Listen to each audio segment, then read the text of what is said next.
عزیز ساتھیوں، قرآن مجید کا ہم مطالعہ کرتے ہیں تو ہمیں یہ معلوم ہوتا ہے کہ قرآن مجید میں 2 قسم کی آیات ہیں۔ نمبر 1 محکمات اور نمبر 2 متشابہات۔ محکمات جو آیات ہیں وہ قرآن مجید کی اصل ہیں، یعنی قرآن مجید میں حلال اور حرام سے متعلق جتنے احکام ہیں، عبادات ہیں، معاملات ہیں، عقائد ہیں، وہ ساری چیزیں محکمات کے اندر بیان کر دی گئی ہیں۔ اور دوسری جو آیات ہیں قرآن مجید کے اندر وہ متشابہات ہیں۔ متشابہات کا مطلب یہ ہے کہ فرشتے ہیں، اللہ تعالیٰ کی ہاتھ، اللہ تعالیٰ کا چہرہ، عالم برزخ سے متعلق حالات جو بیان ہوئے ہیں احادیث کے اندر، وہ ہم ان کو بالکل حقیقی انداز میں اس دنیا میں جو چیزیں ہم دیکھتے ہیں اس انداز میں سمجھنا چاہیں تو ہم نہیں سمجھ سکتے۔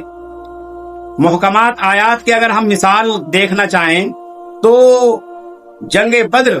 جو ہوئی ہے وہ بالکل کلیئر کٹ اہل ایمان کی فتح تھی، اس لیے اسے یوم الفرقان کہا گیا۔ تو محکمات آیات کو ہم اسی طرح بالکل واضح اور صریح،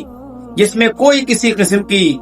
کا شبہ اور شک نہ ہو، اپنے مفہوم کو پوری طرح واضح کرنے والی ہوں، وہ محکمات کہلاتی ہیں۔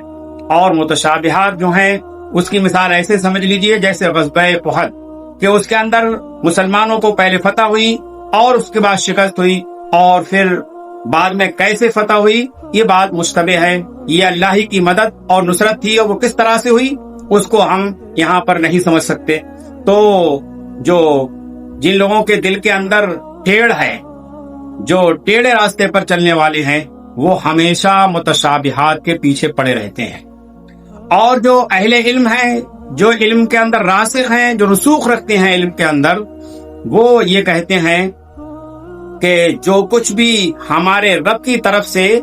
ہمارے اوپر ہماری طرف نازل ہوا ہے، جو کچھ بھی آیا ہے اس پر ہم ایمان لاتے ہیں، اور وہ سب حق ہے، اور اس کا حقیقی علم صرف اللہ کو ہے۔ اور وہ اللہ تعالیٰ سے ساتھ ہی ساتھ یہ دعا بھی کرتے رہتے ہیں کہ اے ہمارے رب، ہم جب ایمان لے آئے اور تو نے ہمیں سیدھے راستے پر ڈال دیا تو ہمارے دلوں کو پھر سے ٹیڑھا نہ کر دینا، اور اپنے خزانے رحمت سے ہمارے اوپر فیض فرما، اور کیونکہ حقیقی فیض فرمانے والا تو ہی ہے۔